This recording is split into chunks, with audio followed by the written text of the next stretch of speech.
do something you're very passionate about. And don't try to chase what is kind of the hot passion of the day.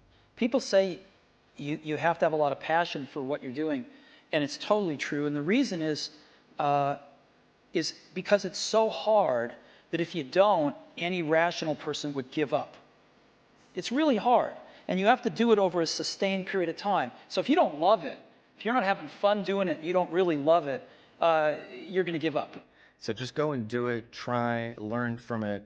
You'll fail at some things. That's a learning experience that you need so that you can take that on to the next experience. And don't let people who you may respect and who you believe know what they're talking about, don't let them tell you it can't be done. Because often they will tell you it can't be done, and it's just because they don't have the courage to try. I think people that look for great ideas to make money, aren't nearly as successful as those who say, okay, what do I really love to do? What am I excited about? What do I know something about? What's kind of interesting and compelling? It's very rewarding when you work on something you think is going to make a big difference. And yeah, it's a little bit harder, but I think the passion that one might bring with it brings so much more energy to that you're more likely to succeed. You have to have an emotional investment in what you're doing. If you don't love what you're doing, failure is pretty much guaranteed. Success is not guaranteed by any means, but failure is much more likely if you don't love what you're doing. If you know exactly what you want to be, you need to spend as much time with people that are actually that already. One of the things that I do is I question a lot of things. And you can do that in a good way and a bad way, but hopefully if you try to get people to motivate why they're doing something and their way of thinking, the worst thing you can end up with is a situation where you get told, well, this is the way it's always been. Mm-hmm. That's the worst ever. That's a non-answer. Instead, ask yourself, given everything you have today, is there a way we can make this better? And so when we're coming up with ideas, we always ask ourselves, what kind of new market is this creating? And then also what part of my day and what problem is it solving? And so I've gone as far as taking an entire catalog of my day from the moment I open my eyes and writing down every single thing I do. And then asking myself, is there something here? If you're not coming up with 10 ideas a day, that's why I have this thing. If I'm not filling up this page every single day, then my idea muscle will atrophy. And I started this in 2001, and I still do it every single day. You have to come up with ideas every single day, or the idea muscle atrophies. The good news is, after about 6 months of doing that, you're like a machine. People get surprised at how many ideas you could just have anywhere. But understand that naturally nobody is interested in your idea. The world could care less, and you have to persuade them, and you have to show that you're the one person out there that can do it. When it comes to changing the world, what I learned from Steve Jobs is, if you believe in a Macintosh, if you believe in iPhone, iPod, iPad, if you believe enough, then you will see it. Because other people will believe in it. Other people will create software. Other people will create products. So you need to foster the belief in what you are dreaming so that it becomes a reality, which is very different than saying, I don't expect anybody to believe it until I see it. You need people to believe it before they can see it. Don't necessarily think that you have to have the home run and the huge Apple computer on your first start. I spent a long time in my life with skills just building little devices for fun. For fun is one of the key things. Because that drives you to think and think and think and make it better, better, and better than you ever would if you're doing it for a company. Build things at first for yourself that you would want. For somebody aspiring to take things to the next level or to even surpass their wildest dreams, there's always going to have to be an element of luck. But I think more important is putting yourself in a business that can be ubiquitous, that really doesn't have limits. Because otherwise, there's always going to be a grind to it.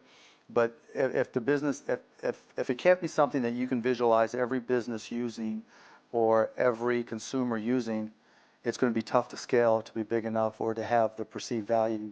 You want an idea about what you can say. I know it sounds like a bad idea, but here's specifically why it's actually a great one. You want to sound crazy, but you want to actually be right. Because when you're trying to differentiate, when you're trying to do something different, there's going to be that gut moment, that gut sense. Is this right? Is this not right? If you're not having doubt, you're not pushing the boundaries far enough. Don't think about how do I get big fast. That will happen if you actually build something super meaningful and super important. So don't think about, what is the quickest way to success? Think about what is the best way to building something important that the world really needs. This little idea explains why some organizations and some leaders are able to inspire where others aren't. Let me define the terms really quickly. Every single person, every single organization on the planet knows what they do 100%. Some know how they do it, whether you call it your differentiating value proposition or your proprietary process or your USP. But very, very few people or organizations know why they do what they do. And by why, I don't mean to make a profit. That's a result. It's always a result. By why, I mean what's your purpose? What's your cause? What's your belief? Why does your organization exist? So when we see a kid with a lemonade stand, it's different than when we see a vending machine selling lemonade, even if it's exactly the same product, because the story around it is what people are paying for. So when I meet small business people, all I ask them is not what's their balance sheet, but what's their story. Why should I pick you? Why do I care about what you're doing? And if you start giving me all this inside baseball statistics about why you're 2% better than some other competitor, I'm already glazed over, because that's not part of the way I see the world. I have to want this to exist in the world. I have to not, so it's a similar rule, just say, if this was successful and I had nothing and I was not involved and I got no money off it or wasn't what I wanted to do well. And that's a great check, I think, to know if you really feel good about the idea and can be passionate about it. One of the things I advise entrepreneurs to do is when you have an idea, a classic entrepreneurial impulse is to hold the idea close to you and not go tell people because, oh, the idea is so special. Right. That's almost always a mistake. Go talk to... Why is that a mistake? Yeah. It's a mistake because your actual real competitive advantage is not that you have this idea that you have locked away in your closet, which may or may not be accurate and you have no idea which it is. Your actual competitive advantage is if you're assembling the intelligence around, does this idea work? What is the right team? What is the right learnings?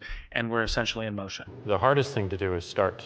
You have all these ideas and everyone has an idea, but it's really about executing the idea and building the idea and attracting other people to help you work on the idea. That is the biggest challenge. But the way to begin is to get the idea out of your head, draw it out, talk about it, program it if you're a programmer, or make it if you're building something. Like, you don't have to be the best, but you have to be dangerous, right?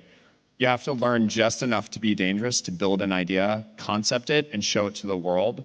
And then it turns out there are lots of other people, including all 170 employees that work at Instagram, who are much better at doing all that stuff than I am. But you need to find people who can, be drawn to the idea that you build, and then they end up taking it and making it even better. One way to conceptualize what makes a good product is, good engineering is part of it, good design is part of it, but really it's, one way I think about it is maximizing the probability that someone shows up at the front door of, your store or your website or whatever it is and ends up with a solved problem. And oftentimes the best methodology is to start with the perfect experience with just one person, get that right, and then figure out how to scale something great instead of scaling something not so great and then trying to improve it. That's really hard to do. And so I think when you are starting a new business, you don't want to go after giant markets. You want to go after small markets, and you want to take over those markets quickly. Constantly seek criticism. A well thought out critique of whatever you're doing is as valuable as gold. And you should seek that from everyone you can, but particularly your friends. If you're not utilizing an online community, then you're at a disadvantage to those who are. You can be asking online communities what they think about your ideas, or if they have any advice with what you're working on. Not only will you hear from people who are passionate about the subject, but you'll be hearing from people all around the world, each with their own experiences and stories that can help you. And there are a lot of people from whom we can learn a lot. And I think like, you know, the one piece of advice is like, don't underestimate anyone you come across ever. Right. Like whether they're, a blue collar worker waiting for the bus, or they're, helping you they're the server or bartender at the restaurant, or they're a lower ranking employee. I mean, the smartest leaders I've ever seen have always gone around the room and asked for everybody's opinion. Most startups that fail do it ultimately because they did not make something that people wanted. They made something that, that they thought people would want, but they were either in denial about it, whether it was actually any good, or somebody else came along and made something that people wanted even more. The best piece of advice that we've figured out as we've been doing coursework is not to let other people distract what you're doing. There's always haters that say, your idea is stupid, this idea is never going to work, don't even bother doing that because someone else is going to do it before you do.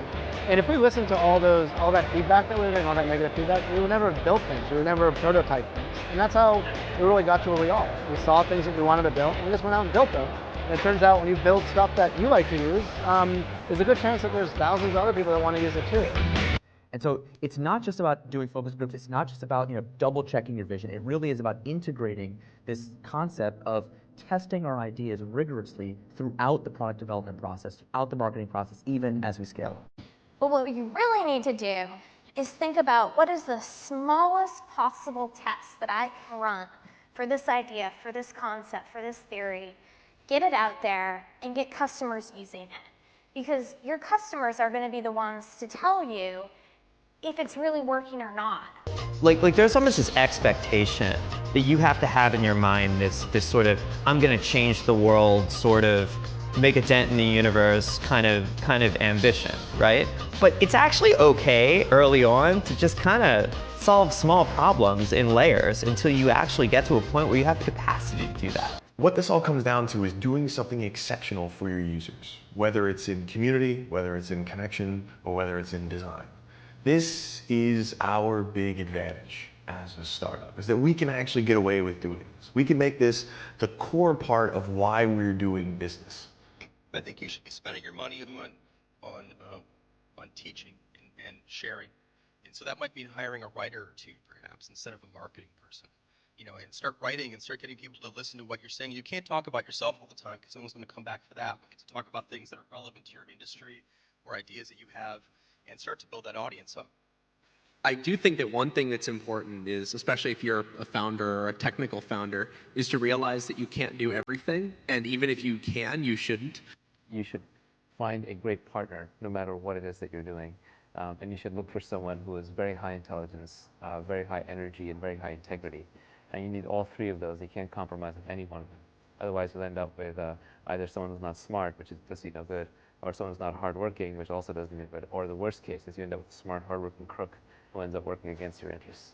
And integrity is something that takes a lot of time spent with someone to figure out.